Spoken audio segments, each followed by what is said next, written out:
Hey everybody, good evening. Welcome to another week of Rob's Little Blue Book. And we are back to Italian this week.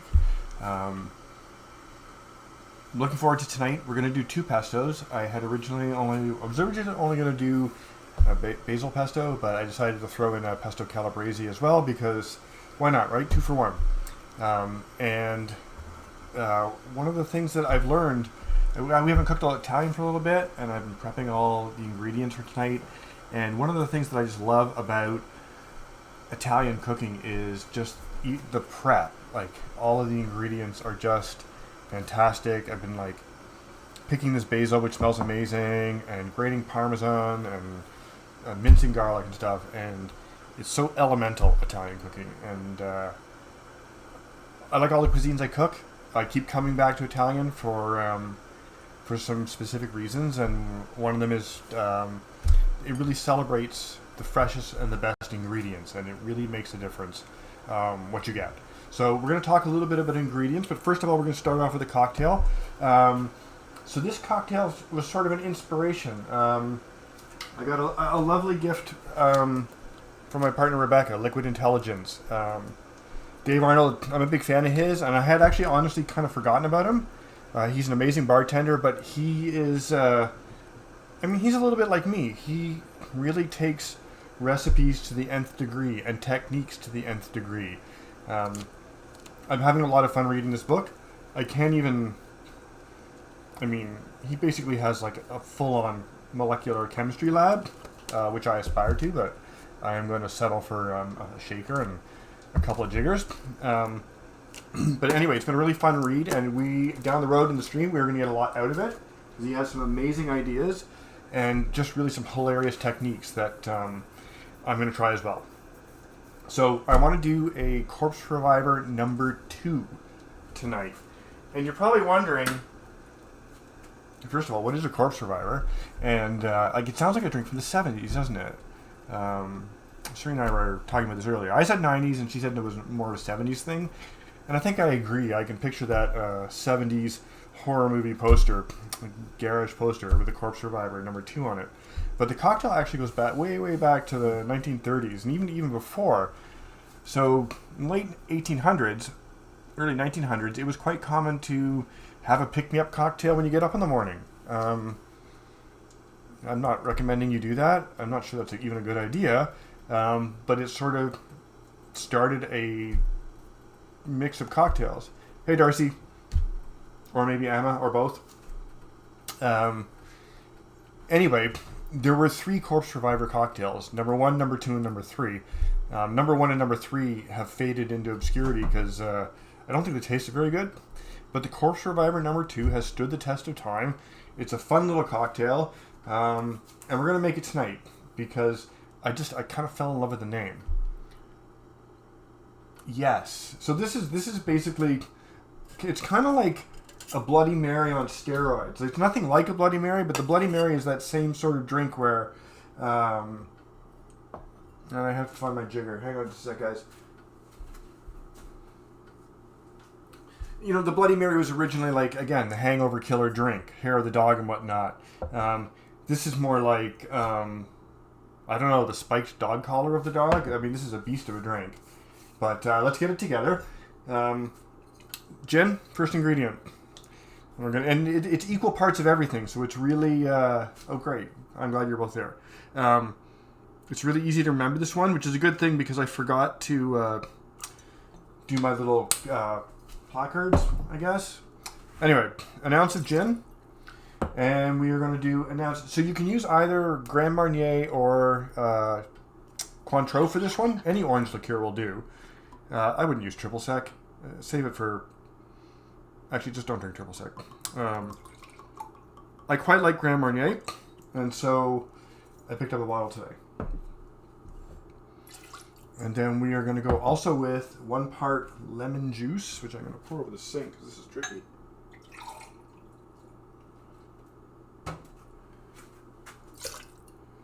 And finally, so I'm using dry vermouth here. The original drink called for Lillet Blanc, or Cucci Americano. with neither of which, I don't even know if they exist. I certainly couldn't find them. So if anybody knows where I could get them, let me know. But in the meantime, sweet vermouth makes a perfectly acceptable substitute. So that's going in as well. And then finally, speaking of hair of the dog, a tiny little bit of absinthe. You really want to go like easy on the absinthe. It's quite a thing, absinthe. Which by the way was illegal for like 100 years. So and the other thing, so this is because we used lemon juice in this one. This is a shaken cocktail because it's not clear. If it was clear, we would be stirring it. So just give me that for a sec.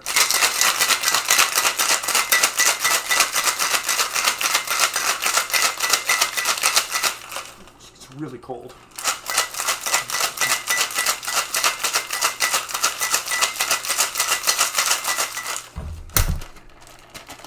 Come on, there we go. All right. And where's my strainer? Here we are. This has a name, by the way. I can't remember what it is. Another thing I learned in my new book. So you can garnish this with an orange peel if you like. I'm not going to. Just because I don't feel like it tonight.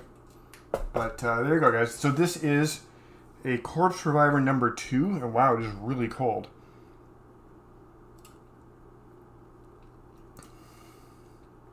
Wow.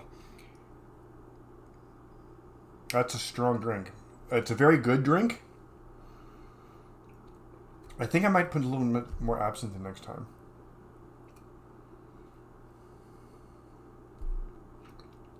But that, sorry, I should switch the cocktail. This is a very, I really like this. I really like this a lot. It's almost like a little whiskey sour or something. Okay, I'm going to sip that slow because, wow, it's quite a drink. So in terms of flow tonight, I'm going to spend a little bit of time talking about ingredients. And I think what we'll do is we'll start the pesto Calabrese first. And then while that's simmering, because there's a bit of a fry pan action that goes with that, then we will put the basil together, and then we'll do the pasta, and we'll eat. Well, I'll eat, and I'll tell you guys how great it tastes, I hope. Before, I'm just going to touch on a couple of ingredients, because Italian ingredients it's really important you have good ingredients. So for olive oil, I am using this. So this is a decent olive oil.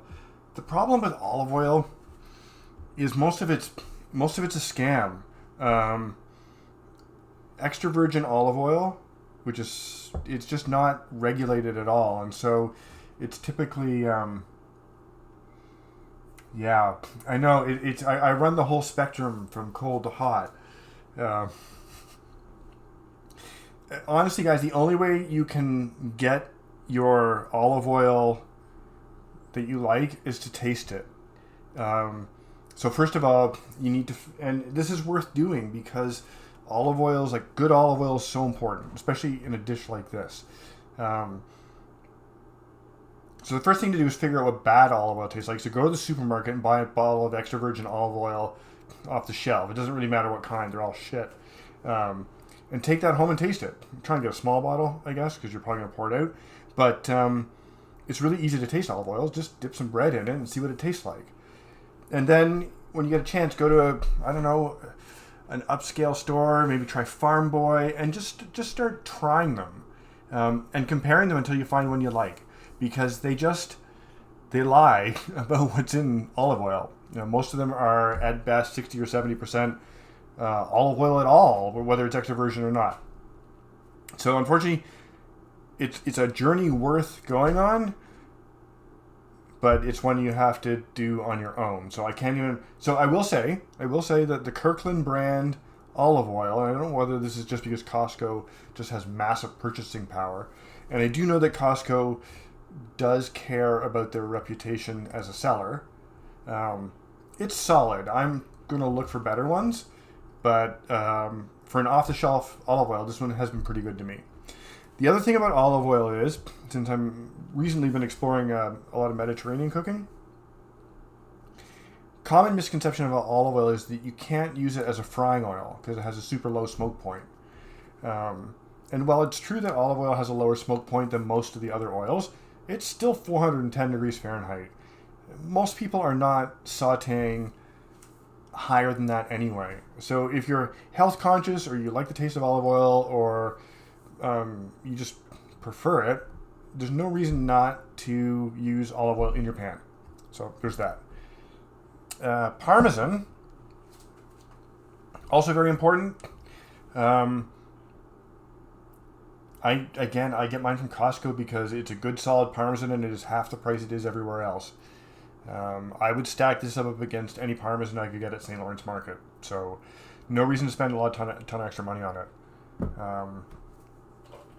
So ricotta, there's going to be some ricotta in the pesto Calabrese. This is a really good ricotta. You can tell when you're getting a good ricotta because it won't come with a lid. It'll be just wrapped up in plastic. Again, ricotta isn't super expensive. Get good stuff. Now, the surprise ingredient for my basil pesto is, and most of you know, I am allergic to fresh fruits and vegetables and most nuts. So I can't have pine nuts. I'm allergic to them. But I love pesto. So my old way of doing it was to say screw it and make it with pine nuts anyway and be uncomfortable and not eat very much. And it still tastes amazing. But I think in the long run, that's probably a bad idea. So I've been watching alternative pestos and the modernization of pestos, the evolution of pesto. And one Italian chef, whose name escapes me, had a similar issue. And he uses breadcrumbs, which we're going to try tonight. We'll see how it goes. This is the twist part of basil pesto with a twist. The other thing too is we're going to add a bit of I've got some thyme here I want to try, and some amazing. They had some really great fresh mint at the market, so we're going to try a bit of that as well. So and we talked about Parmesan, breadcrumbs. Okay, and that is everything that's going to be in garlic, of course, in the basil pesto. Yeah. It does seem like a good course of action, right? I'm a big fan of this one. I think I'll have a couple more of these down as the week goes on. I'll tell you, I fell in love with the Godfather, the Scotch and Amaretto cocktail. I drank those for like 2 weeks. They were really good. Okay, so other things as we get into the Calabrese. So if you're making your Calabrese pesto at home, you may not be able to get these guys. I get these at the little Italian market near me. These are Calabrese peppers in oil. If you don't have these, you can just use red pepper flakes. These guys here. Put it on food can. So nothing wrong with this. And again, it's just there for a little bit of kick. So I mean, if you don't want any kick at all, don't put any in. But since I had the real thing, I'm going to use that tonight. Okay, let's get... and I haven't done all of the prep yet, so we're going to do some of this with me. Well, oh yeah, well, excellent, because I've made red pestos before. I haven't made this particular one, and I will admit this is not in the green book. I actually had to go and find a red pepper recipe, but this one seemed very reasonable. You guys all know how I feel about recipes, but in this particular case, I haven't done this in a while. And red pestos are...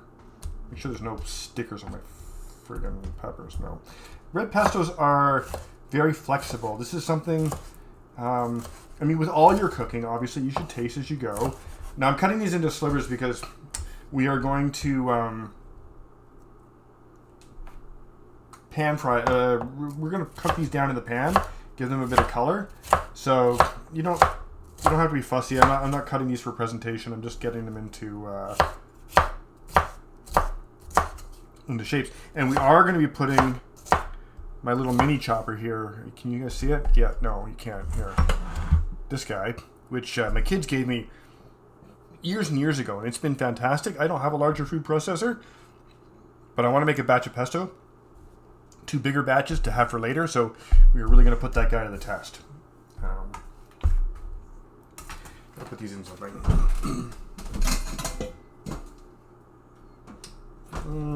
This one for now.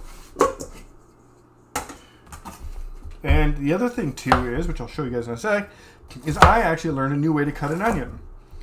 Well, you guys all know how I cut onions because you've seen me do it before, but I learned a new technique, which I quite like. I'm going to show you guys because it's way faster.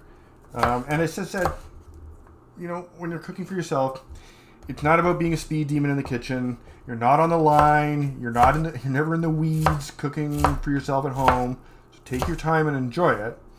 But as well as being faster, it's also just gives you a more consistent dice. So I'll show you guys that in a second. And I learned it from YouTube watching Indian street food vendor cutting onions. So there you go.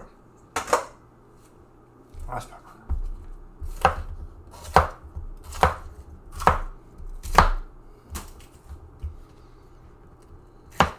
Any questions so far? We're kind of going through it. I don't know how long it's going to take. I was afraid that the basil pesto only was going to be too quick.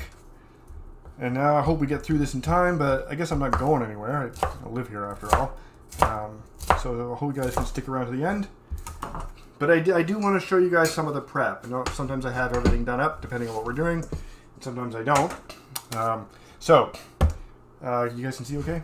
Yes. So to cut the onion, you do need a longer knife, and you'll see why in a sec. But this technique basically involves just cutting, and you can see what I'm doing here is I'm letting the end of the knife hit the cutting board and stop it, so I don't cut all the way through the onion. Okay? And then I turn it 90 degrees, and then I can just cut the dice off the thing.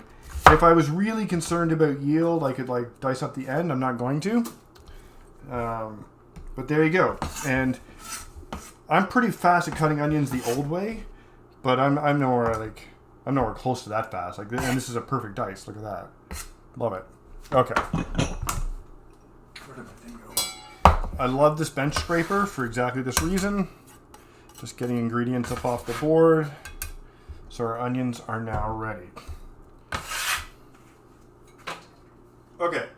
Any other questions? We're good to move forward? Okay.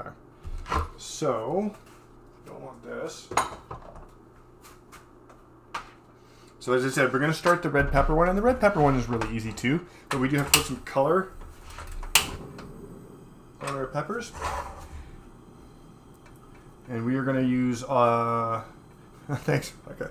We're going to use olive oil here as our cooking oil, as we were talking about.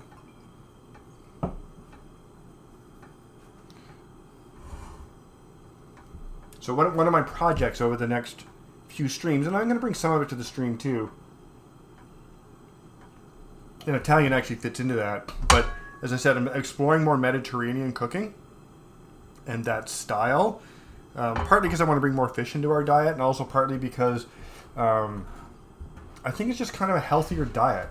And as I'm a huge, don't get me wrong, guys, I'm a huge fan of rich foods. I have been blessed with a super fast metabolism, so I can eat pretty much whatever I want, whenever I want. But I also realize that not everybody's like that. And also, just because I can probably doesn't mean I should. So looking for a little more nutritional balance as we go forward and stuff like that. So I want to take about... so with the Calabrese pesto, you can see the oil's just coming up to temperature. Let me just slow this down just a sec because I want to talk. You do want a balance of roasted pepper. So we're going to take about 2/3 of your peppers. Okay, not all of them. Oh, hot.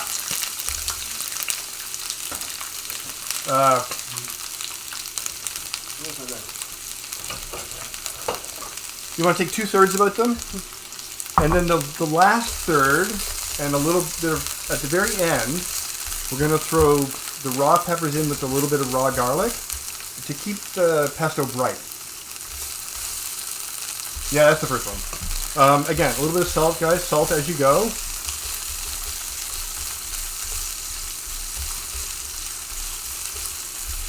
So these actually have to, well, you know what? Okay, hang on. Because these are going to take a few minutes. And I was going to do the,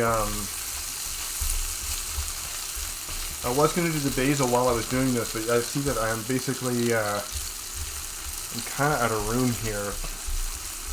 So now I'm not quite sure what to do here. What do you think? Do you think I can shove this off to the side, or should I just tough it out for 15 minutes?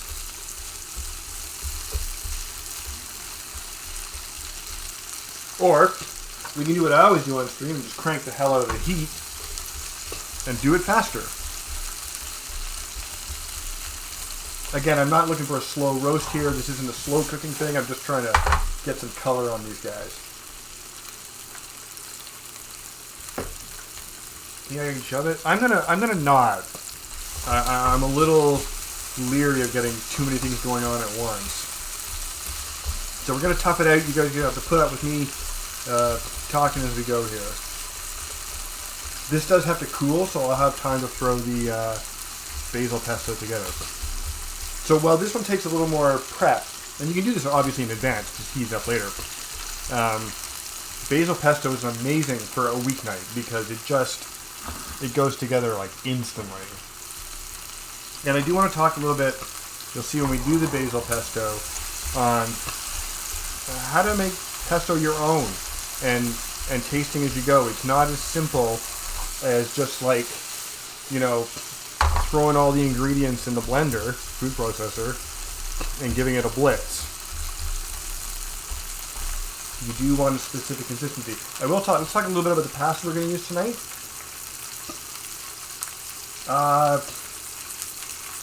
Yeah, you probably could. You could probably, I'm doing this in a pan, but you could probably do these under the broiler. Just toss them in oil and do them under the broiler. No reason you can't do that. I mean, you could also grab roasted peppers out of a jar, which wouldn't be bad either. There's plenty of like really good quality red roasted pepper brands. Nothing wrong with just grabbing them out of a jar. So we haven't talked about pasta yet. I'm using for the basil pesto. We're going to do fusilli, everybody's favorite. And the reason we are, so pasta shapes are all about which shape you should use. Is all about the sauce you're going to put on it. So I'm hoping for a really creamy, consistent, silken consistency for my basil pesto. And I think that getting the sauce and every little twirl of the fusilli is going to be good. I'm using a really good brand here. Again, the dry pasta is not expensive. This bag was $4. So it's technically twice as much as the supermarket stuff. It's worth it. Now, for the red pesto, I'm probably going to use, well, not probably, I am going to use, I'm going to use rigatoni, but you could use penne, any tubular pasta. And again, that's because this sauce is going to be thicker. And it's going to need the tubular shape to catch and hold a thicker, tastier pesto.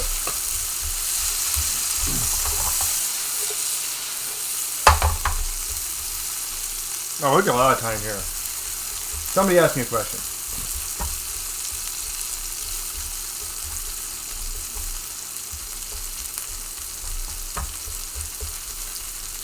Although this is actually happening pretty quick. They're starting to take on the color I want already. Really hope this doesn't crap out on me because I'm running out of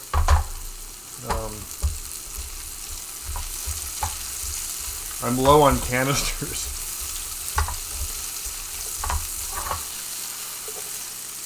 Yeah, actually this is going to take nowhere near as long as I thought. I'm getting good color here. I am looking for them to actually start to not maybe blacken, but brown quite a bit, just for create a little bit of flavor.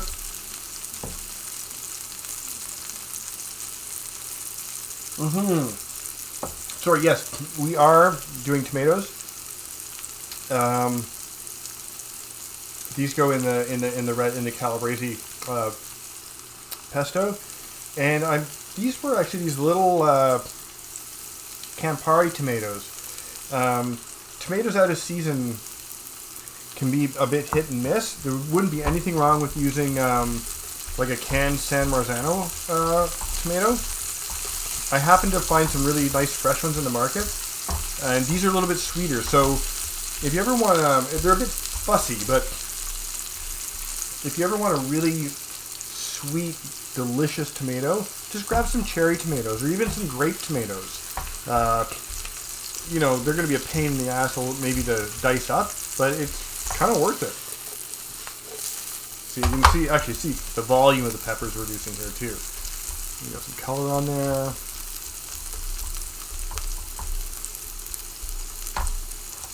So after this, we're going to toss in the onion, which is, there, the tomatoes. We're going to throw a little bit of basil in this one as well, which is right there. And then we're going to let it cool, and then while that's cooling, we're going to zip together the green pesto, the basil one. I feel like this is actually kind of there. I figure this is 2 sips of wine from being done.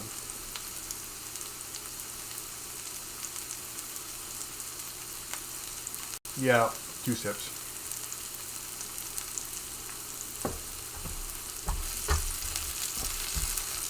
Yeah, okay. And I don't know if you guys can see. Yeah, you can see actually. You know, I put it up to the other camera for a sec here. But you can see, got a nice dark color on them, like this guy here. That's exactly what we want. So these are ready to go, or we're ready to go to the next step anyway. What did I say? I said tomatoes go in. I want my onions in. I want this basil in. What else do I want in here? Oh, I want a little bit of garlic. So we're going to cook. Some of the garlic is going to go in now, and as I said, we're going to save a little bit for the end to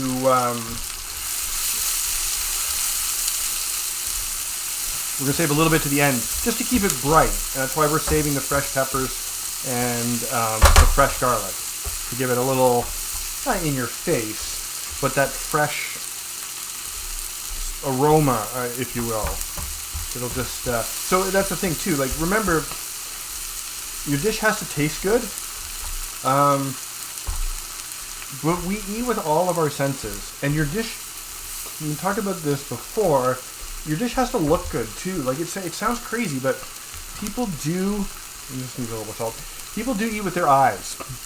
So you could put like the most amazing dish down in front of somebody, the best tasting dish in the world, but if it looks like gruel, you got an uphill battle with that person because they're not going to expect it to taste good.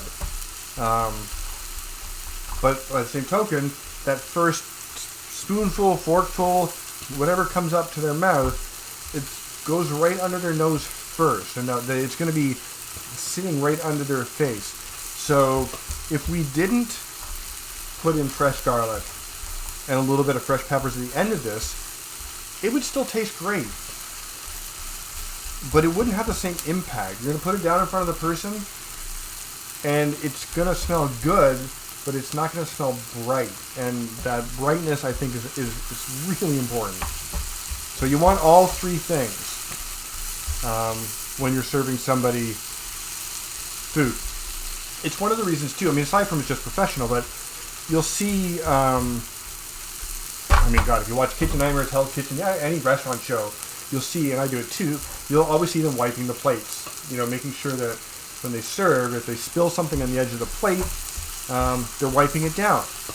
And, I mean, aside from just you want it's professional in a restaurant, people expect it, that has impact on when you serve it to somebody. Because if you serve somebody and there's a drizzle of sauce across the plate, it looks sloppy. And subconsciously that person's going to be thinking, well, you know, if it's sloppy here, what else happened in the preparation of this dish? You know, what other corners were cut? Wow, this is cooking really fast. It's great. I love this burner. I've gotten into the habit, honestly. Like, I barely use the stove anymore. I primarily cook just on this little burner.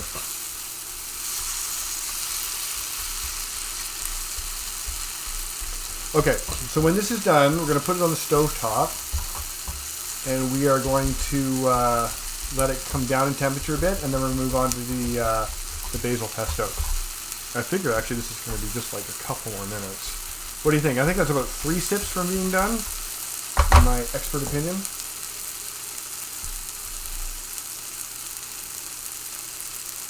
Maybe 2 sips of this and a sip of the corkscrew iron.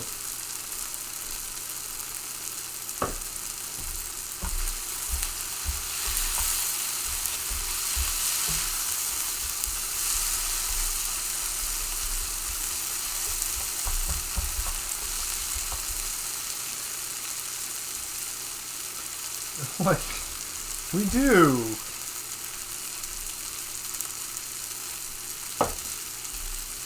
Okay. So just one quick thing. I'm going to check this for seasoning. Again, you want it. It's hot too. You want to check your seasoning. You want to check everything as you go.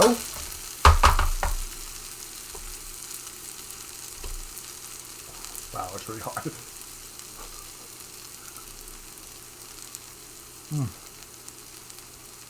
Okay.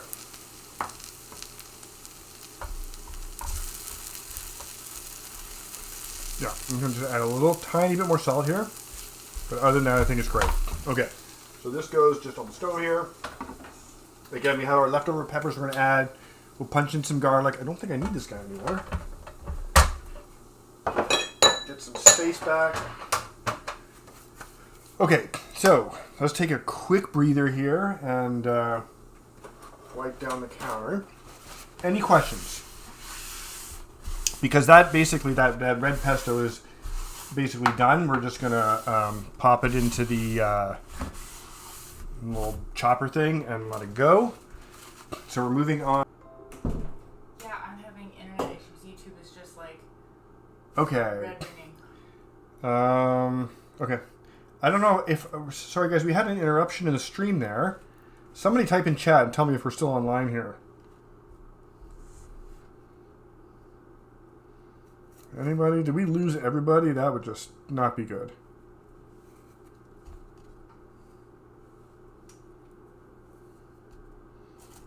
Can you text Emma and see if they're still seeing anything? It says we're live again, that we're reconnected.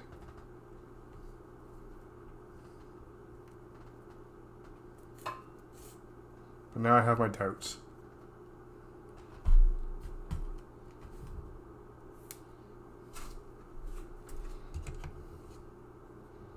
Excuse me one sec, guys.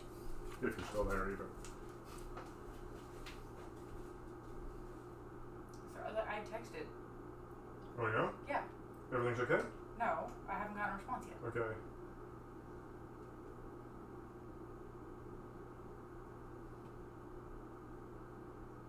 Okay. We've got responses in the chat now. Thought it was me. You're coming through, but choppy.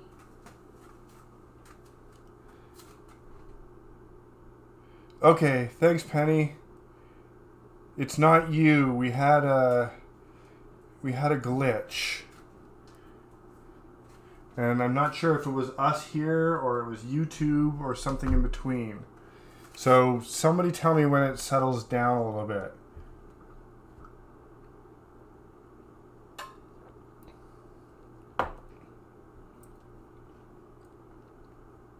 Yeah, I don't think it's you guys. I think it's a YouTube thing, or I think it's an us thing and our internet. I lost my my broadcast software dropped connection, so I'm not quite sure why.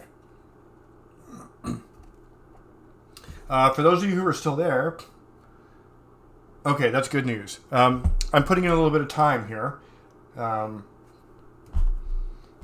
Yeah, that's weird actually, Darcy, because I'm just looking. Your chat's now popping up on the YouTube, on the OBS side before the YouTube. So this might be a YouTube thing, but I'm not going to worry about it because there's nothing I can do about it. So hopefully you guys can see what's going on here. I'm going to save a little bit of the mint here. I want a little bit of garlic in here too. And let's give this another blitz.